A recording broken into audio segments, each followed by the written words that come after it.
Hello friends, പുതിയൊരു വീഡിയോയിലേക്ക് എല്ലാവർക്കും സ്വാഗതം. ഒരു വാഹനം ഡീലർഷിപ്പിൽ നിന്നും പുറത്തെത്തിക്കഴിഞ്ഞാൽ കുറച്ച് വർഷങ്ങൾക്കുള്ളിൽ തന്നെ അതിൻ്റെ വാല്യൂവിൽ വലിയ കുറവുണ്ടാകുമെന്ന് നിങ്ങൾക്കറിയാമോ?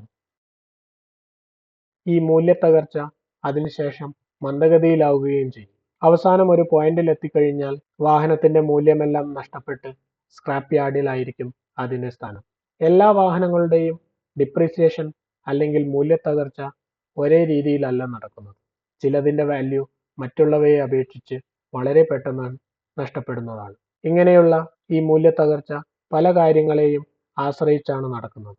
ഒരു യൂസ്ഡ് കാർ വാങ്ങാൻ ഉദ്ദേശിക്കുന്ന ഒരാളാണ് നിങ്ങളെങ്കിൽ ഡിപ്രീസിയേഷനെ കുറിച്ച് അറിഞ്ഞിരിക്കുന്നത് എന്തുകൊണ്ടും നല്ല കാര്യമാണ്.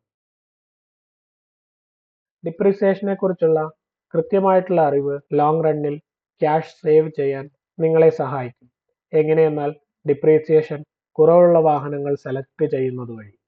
ഫിനാൻസ് ഇട്ട് വാങ്ങുന്ന വണ്ടിക്കൊക്കെ ഡിപ്രീസിയേഷൻ കൂടുതലാണെങ്കിൽ ചിലപ്പോൾ വാഹനത്തിന്റെ ഇപ്പോഴത്തെ മൂല്യം ബാക്കിയുള്ള ലോൺ എമൗണ്ടിനേക്കാൾ കുറവായിരിക്കും. ഇനി ഡിപ്രീസിയേഷൻ ചാർട്ടുകൾ നോക്കുകയാണെങ്കിൽ നിങ്ങളുടെ കയ്യിലുള്ള വാഹനത്തിന്റെ മൂല്യം നഷ്ടപ്പെടുന്നതിനു മുൻപേ സെൽ ചെയ്യാനുള്ള കൃത്യമായിട്ടുള്ള സമയം ഏതാണെന്നും മനസ്സിലാക്കാം. സാധാരണയായി 15 മുതൽ 35% വരെ മൂല്യം ആദ്യത്തെ വർഷത്തിൽ തന്നെ നഷ്ടപ്പെടുമെന്നാണ് പറയാറ്. അതുകൊണ്ട് തന്നെ പല ആൾക്കാർക്കും പുതിയ വാഹനങ്ങൾ വാങ്ങുന്നതിനോട് താല്പര്യമില്ല.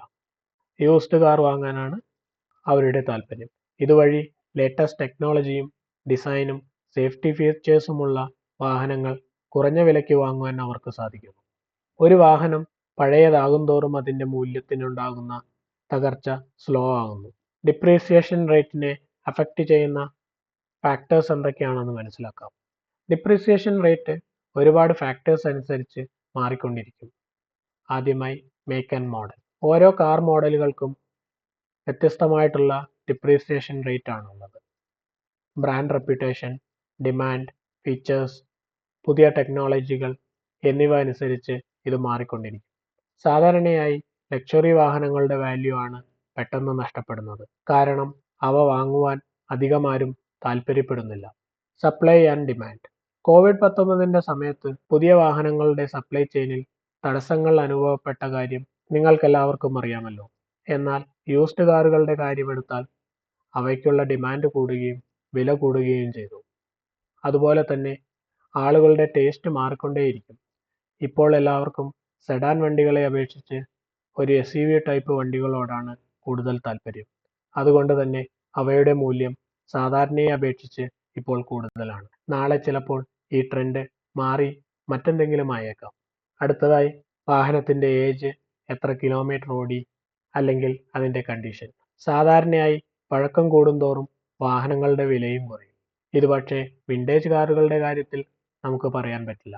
അവയ്ക്ക് പഴക്കം കൂടുന്തോറും വില കൂടുകയാണല്ലോ ചെയ്യുന്നത്. കൂടുതൽ കിലോമീറ്റർ ഓടിയ വാഹനങ്ങൾക്കും മൂല്യം കുറവായിരിക്കും. അതുകൊണ്ടാണല്ലോ ചിലരെങ്കിലും കിലോമീറ്റർ ചേഞ്ച് ചെയ്ത് അവ കുറച്ച് കാണിക്കുന്നത്. വാഹനത്തിന്റെ ഇപ്പോഴത്തെ കണ്ടീഷൻ നല്ലതാണെങ്കിൽ അതിന്റെ മൂല്യം കൂടുതലായിരിക്കും. പിന്നീട് വളരെ ഇമ്പോർട്ടൻ്റ് ആയ ഒരു കാര്യമാണ് ആക്സിഡന്റ് ഹിസ്റ്ററി. ഒരു യൂസ്ഡ് കാർ വാങ്ങാൻ പോകുമ്പോൾ അതിന്റെ ആക്സിഡന്റ് ഹിസ്റ്ററി തീർച്ചയായും ശ്രദ്ധിച്ചിരിക്കണം. അടുത്തൊരു ഫാക്ടറാണ് technological advancements and newer models.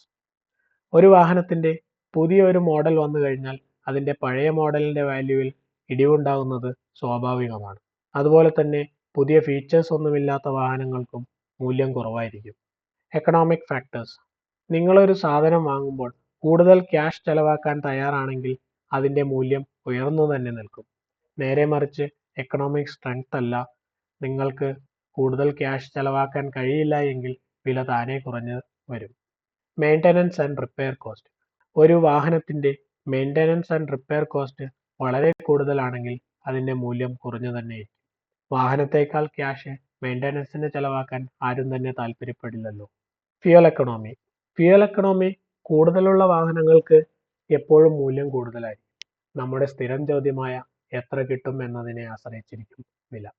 So ഒരു യൂസ്ഡ് കാർ വാങ്ങാൻ പോകുന്നതിനു മുൻപേ ഡിപ്രീസിയേഷനെ കുറിച്ചും ഏതൊക്കെ വാഹനങ്ങൾക്കാണ് ഈ റേറ്റ് കുറവുള്ളതെന്നും അറിഞ്ഞിരുന്നാൽ നിങ്ങൾക്ക് ഏറ്റവും ഉചിതമായ ഒരു തീരുമാനമെടുക്കുവാൻ സാധിക്കും.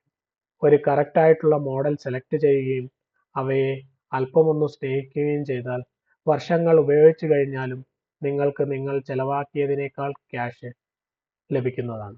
ഈ വീഡിയോ നിങ്ങൾക്ക് എല്ലാവർക്കും ഇഷ്ടമായി എന്ന് വിചാരിക്കുന്നു. തുടർന്നും ഇതുപോലുള്ള വീഡിയോസ് ലഭിക്കുന്നതിനായി ഈ ചാനൽ ലൈക്ക് ചെയ്യുക, ഷെയർ ചെയ്യുക, സബ്സ്ക്രൈബ് ചെയ്യുക. മറ്റൊരു വീഡിയോയുമായി വീണ്ടും കാണാം. Thank you.